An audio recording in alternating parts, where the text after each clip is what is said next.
Assalamualaikum warahmatullahi wabarakatuh. Perkenalkan, saya Nur Fatah Abidin SPD MPD. Saya mengampu mata kuliah Strategi dan Inovasi Pembelajaran yang tayang pada semester 3 dengan bobot 2 SKS. Capaian pembelajaran mata kuliah ini adalah mahasiswa mampu menganalisis strategi dan inovasi pembelajaran sejarah melalui pembelajaran berbasis case method dan pembelajaran berbasis proyek secara berkelompok dan mewujudkannya dalam bentuk rancangan pembelajaran sejarah. Fokus pembelajaran dalam pertemuan ini adalah mengenai isu-isu kontemporer dalam pembelajaran sejarah, yang mana mahasiswa diharapkan mampu menganalisis isu pembelajaran sejarah inklusif. Oke, mohon perhatiannya. Kita mulai ya kelas hari ini. Bismillahirrahmanirrahim. Assalamualaikum warahmatullahi wabarakatuh. Selamat siang. Selamat datang di kelas saya di mata kuliah Strategi dan Inovasi Pembelajaran. Dan ini semester berapa? Semester 3 ya? Oke, sepertinya kabar teman-teman hari ini baik ya. Kelihatan ini Mas Dwi ya, semangat sekali hari ini. Ada Mas Ilham juga. Mas Abno kemarin sebenarnya izin sakit, sudah sembuh? Sudah. Alhamdulillah sudah. Oke. Terus sepertinya hari ini masuk semua ya kelas ini ya?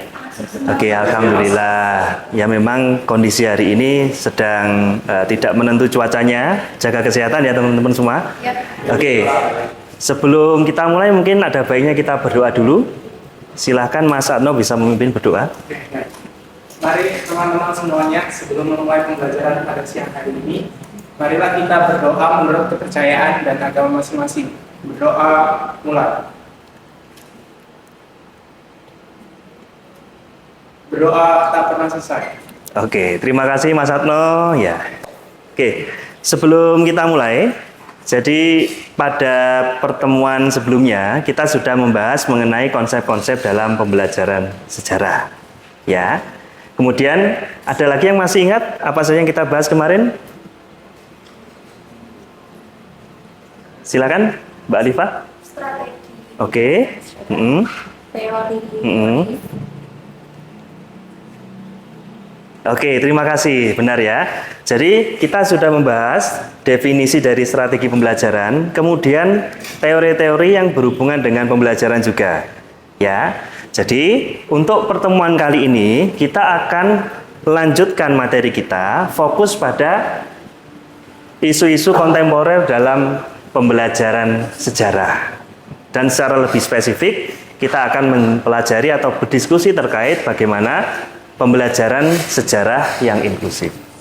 Jadi tetap diingat materi yang kemarin ya, apa itu strategi pembelajaran sampai dengan konsep, karena akan kita gunakan dalam materi hari ini.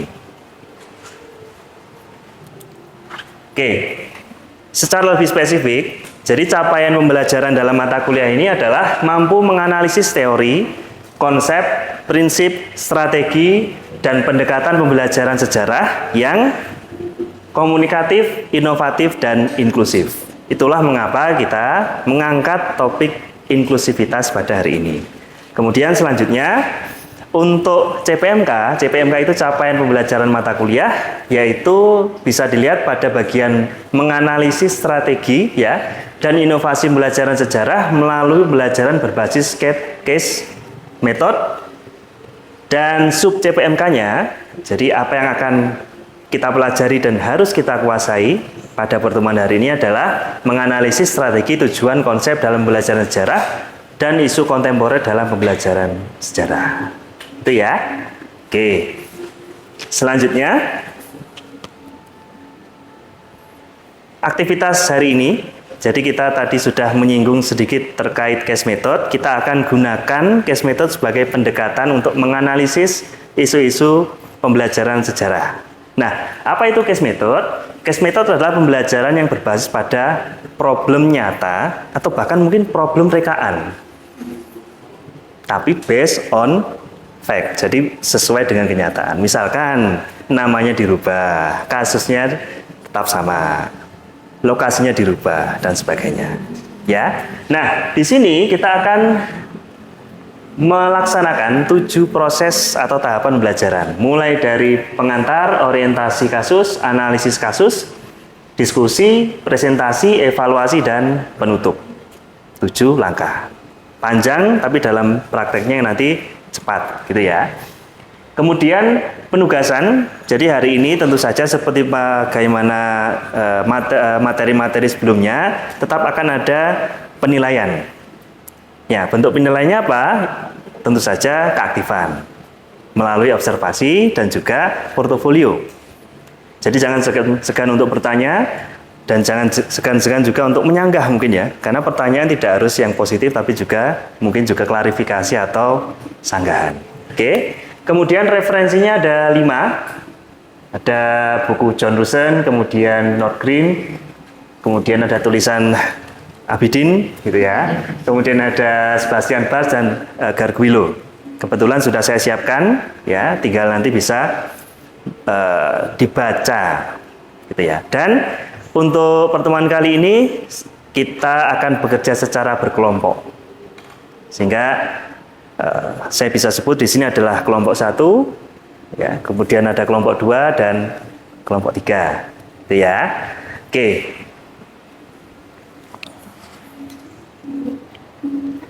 Sebelum kita lebih lanjut dulu, ada baiknya kita mengingat kembali apa yang sudah kita pelajari sebelumnya.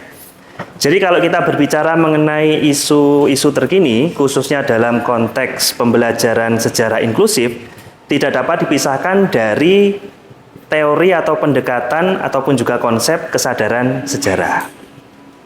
Masih ingat apa itu kesadaran sejarah? Mas Yu mungkin? Ya, kesadaran sejarah kemampuan seseorang adalah memahami perhubungan antar dimensi temporal saat ini, sekarang, dan Oke. Terima kasih Mas Yu sudah menjawab dengan baik ya. Ini pasti sering nyatat ini ya. Nah, kitabnya tebal, catatannya tebal. Oke, benar ya apa yang disampaikan Mas Yu, bahwa kesadaran sejarah adalah kemampuan seseorang dalam memahami keterhubungan masa kini, masa lalu, dan masa depan. Masa kini tidak dapat dipisahkan dari masa lalu, dan masa depan ditentukan oleh masa kini dan masa lalu. Itu kesadaran sejarah. Nah, salah satu tokoh yang berperan penting dalam pengembangan konsep ini namanya John Rusen. Ya, Rusen mengembangkan konsep kesadaran sejarah dan dia membagi kesadaran sejarah berdasarkan 4 tipe. Yang pertama adalah tradisional. Jadi tradisional ini adalah kembali ke masa lalu. Misalkan masa lalu menyampaikan harus menjaga hutan karena hutan tersebut dilindungi oleh dedemit atau kekuatan magis. Dia percaya, kalau orang tradisional seperti ini, dia percaya bahwa ada hutan, ada magis, ada dedemit, cukup. Itu yang pertama. Nah, yang kedua menurut Rusen ada exemplary. Dia percaya harus menjaga hutan, tapi tidak lagi berpijak pada ada demit, ada penunggunya, tetapi pada prinsip yang general, yaitu apa? Ekologi. Oke, harus menjaga hutan karena ekologi, tidak lagi terikat pada masa lalu. Nah, yang ketiga, kritikal. Kritikal berarti apa, Mas Afif? Kritis ya? Nah, kritis. Jadi kalau kritis gimana? Bahkan kalau kritis bisa menolak mentah-mentah. Itu cuma mitos. Nggak bisa dipercaya itu. Ya kalau mau babat hutan, babat aja. Itu yang kesadaran sejarah yang kritis. Bahkan sampai ke situ ya, mempertanyakan dan juga menggugat.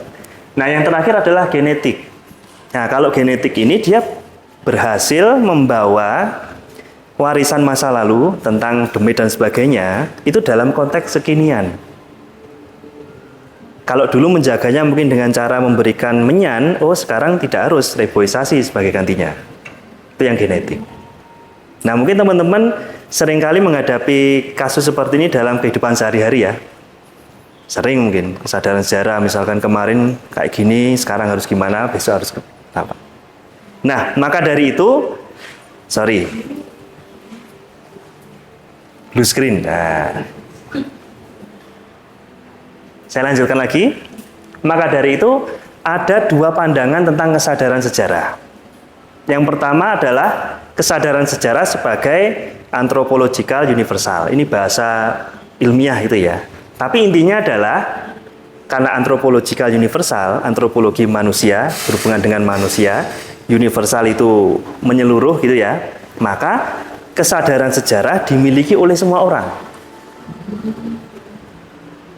Mas Adno punya, Mbak Dewi punya, sama-sama punya, tanpa pengaruh dari yang lain, bahkan mungkin sejak dari lahir, karena anthropological universal. Tapi ada pandangan yang lain, yaitu kesadaran sejarah sebagai cultural achievement, sebagai pencapaian budaya. Ketika budaya sudah berkembang dengan baik, maka pasti ada kesadaran sejarah. Maka di sini kritiknya adalah terlalu bias kolonial atau kebarat-baratan. Pertanyaannya adalah, berarti kalau masyarakat yang tidak berbudaya berarti tidak punya kesadaran sejarah. Nah, itu kritik yang diajukan oleh terhadap cultural achievement. Nah, di sini kita bisa menggarisbawahi bahwa rupanya kesadaran sejarah dalam definisinya itu bersifat fleksibel, ya kan?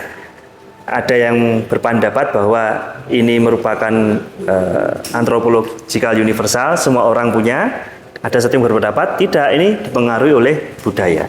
Sehingga hal ini kemudian menghasilkan satu pertanyaan terhadap isu-isu disabilitas, difabel, tentang bagaimana kesadaran sejarah teman-teman difabel. Kalau yang universal saja dipertanyakan, bagaimana dengan yang difabel? Apakah sama? Punya kesadaran yang sama dengan teman-teman yang lain, teman-teman difabel ini, atau berbeda? Dan implikasinya cukup besar. Kalau memiliki kesadaran sejarah yang berbeda, maka cara ngajarnya apakah harus berbeda? Ya kan? Gitu. Nah, di sini maka ada konsep yang namanya pembelajaran sejarah inklusif. Konsep ini sekarang sedang hangat diperbincangkan di Eropa dan juga Amerika karena menyangkut perluasan aksesibilitas pembelajaran sejarah. Ya, beberapa tokoh seperti Sebastian Bars menyodorkan pendekatan interdisipliner.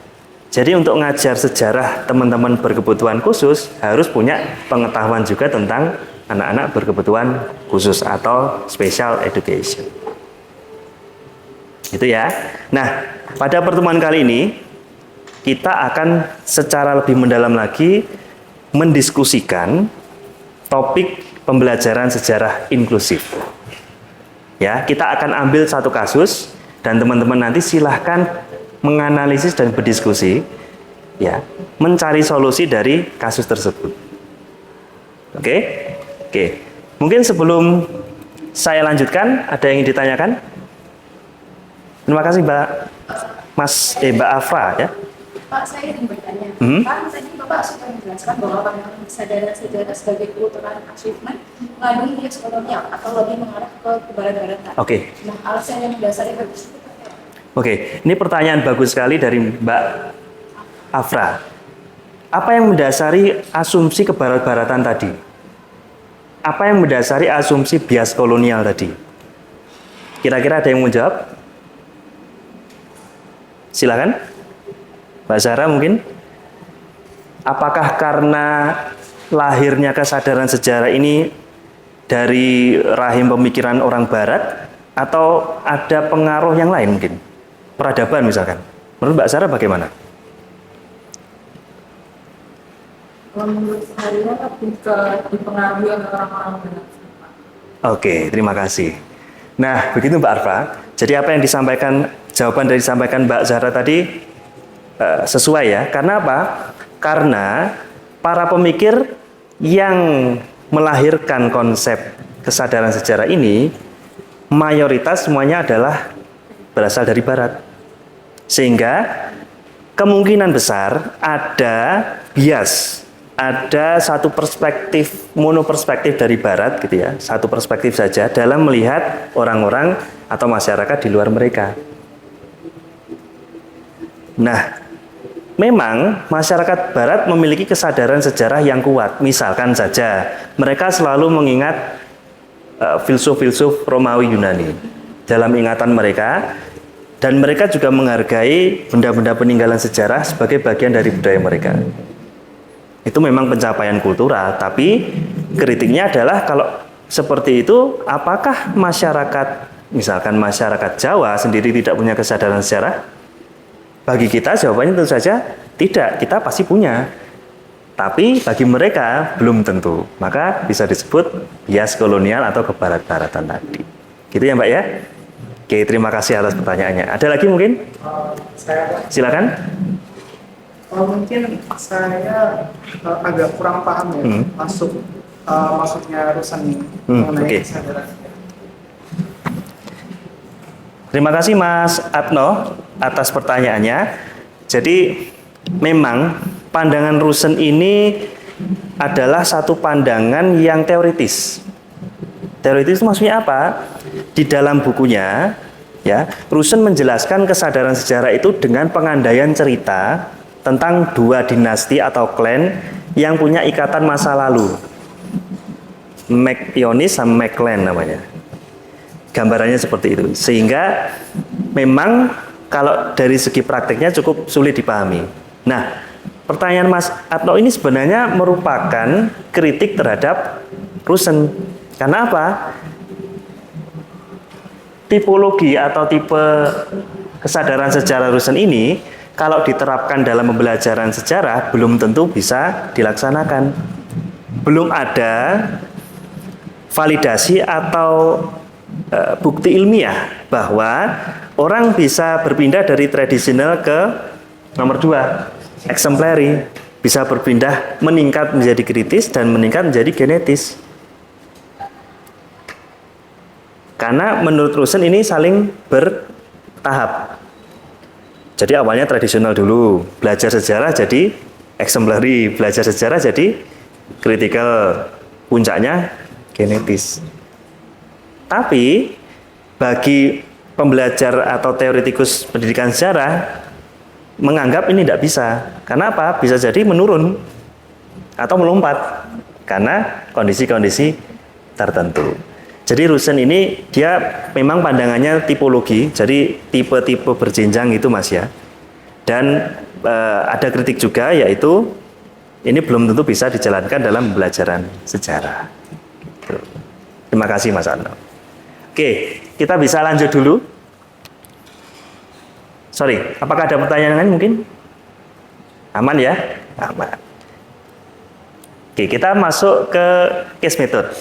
Ya, seperti yang saya sampaikan tadi, case method ini adalah kerja kelompok. Silakan teman-teman bekerja secara berkelompok sesuai dengan kelompok yang sudah saya bagi tadi. Deskripsi ataupun arahan dari case method sudah saya tampilkan di atas di presentasi saya. Yang pertama adalah orientasi kasus. Silahkan teman-teman membaca satu artikel, yaitu artikel tulisan Abidin. Kemudian temukan kasusnya yang ada di dalam artikel tersebut. Baru kemudian analisis kasus, akar masalahnya apa.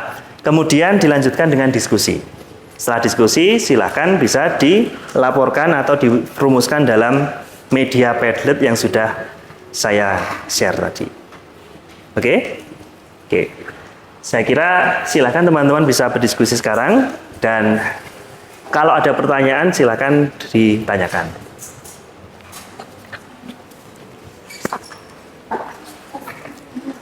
Silakan.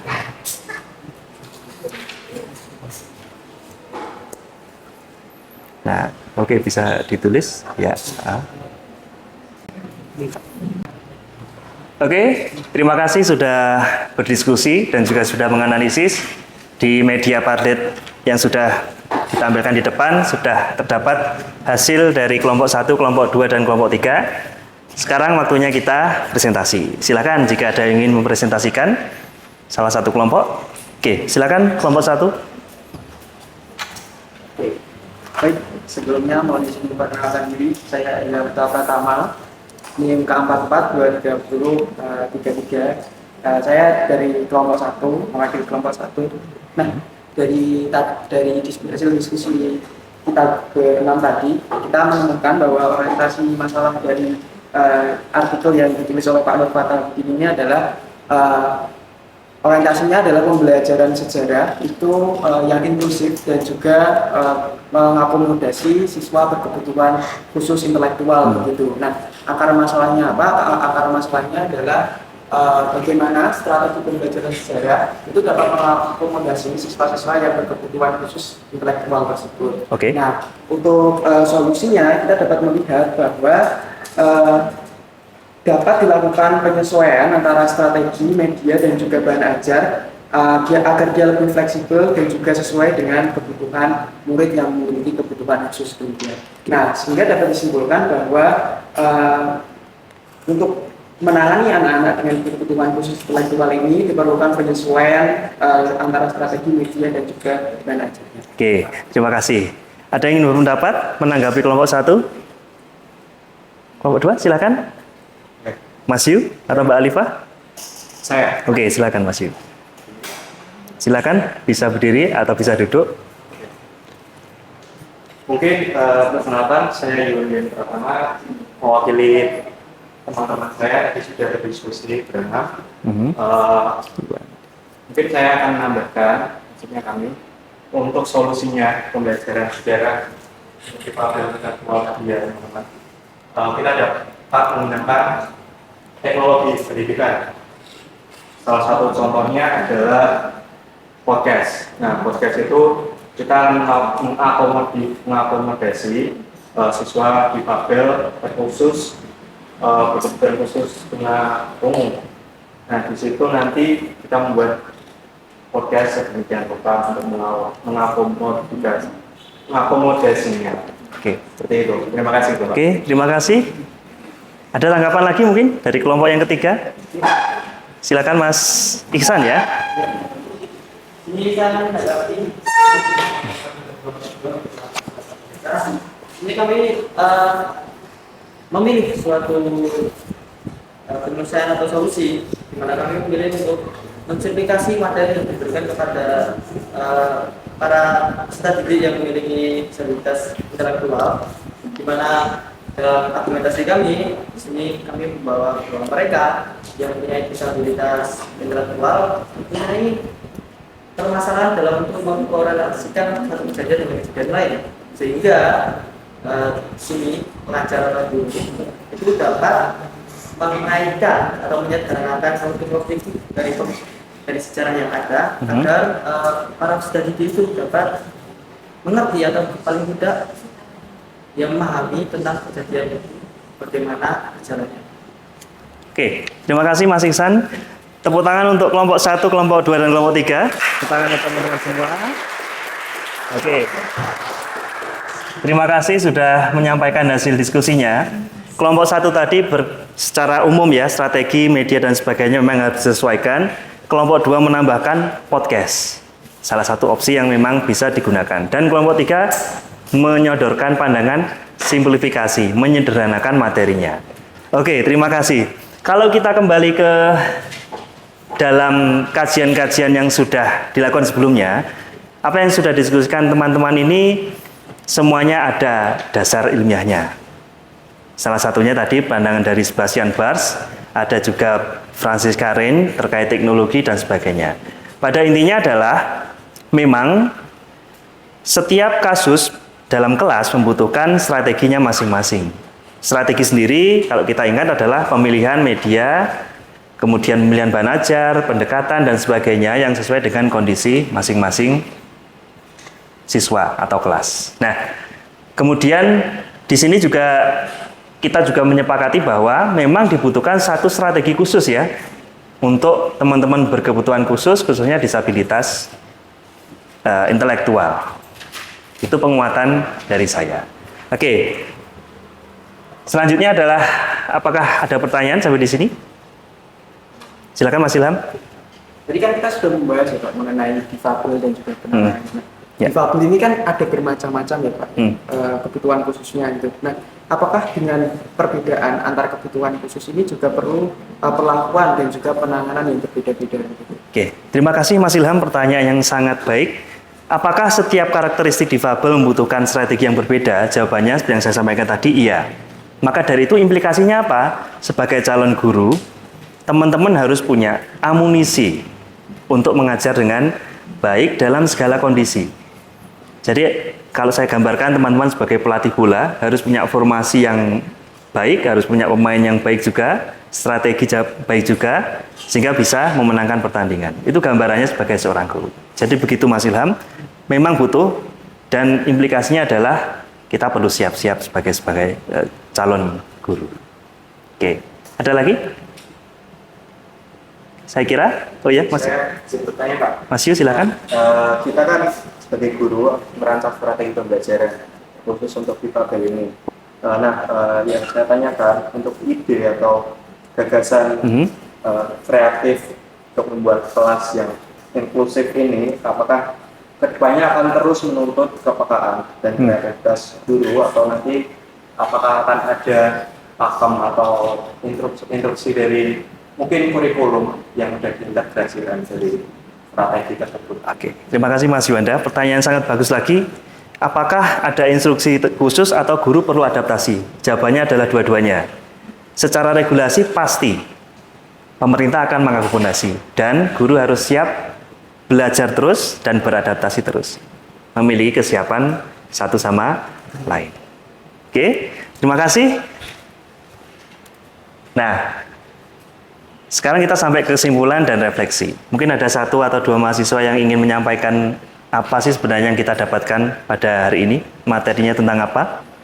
Mbak Alifah, silakan. Iya, jadi kesimpulan pembelajaran hari ini yang kita dapatkan ini ternyata strategi pembelajaran ini sifatnya berdiferensiasi, ya berbeda-beda setiap kasusnya. Bahkan pada anak berkebutuhan khusus juga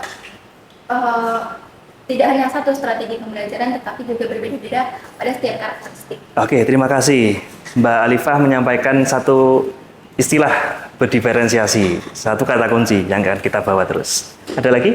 Silakan, Mas Iksan mungkin, atau siapa tadi yang angkat tangan di belakang? Silakan Mas Iksan.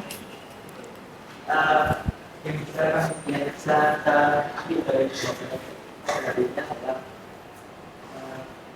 mungkin lebih ke pembelajaran sejarah yang berbasis pada orang-orang yang punya disabilitas intelektual ini, yang punya disabilitas ini, bahwa selain pembelajaran dan juga bagaimana cara kita menyampaikan materi sejarah itu mungkin disesuaikan kepada disabilitas yang dimiliki oleh murid-murid yang punya disabilitas. Jadi mungkin dalam satu kelas kalau ada yang berbeda, berarti kita harus menyiapkan pembelajaran secara strategi pembelajaran yang berbeda-beda untuk setiap murid. Oke. Jadi kata kunci yang bisa kita ambil dari simpulan Mas Ilham adalah adaptif, berdiferensiasi dan adaptif.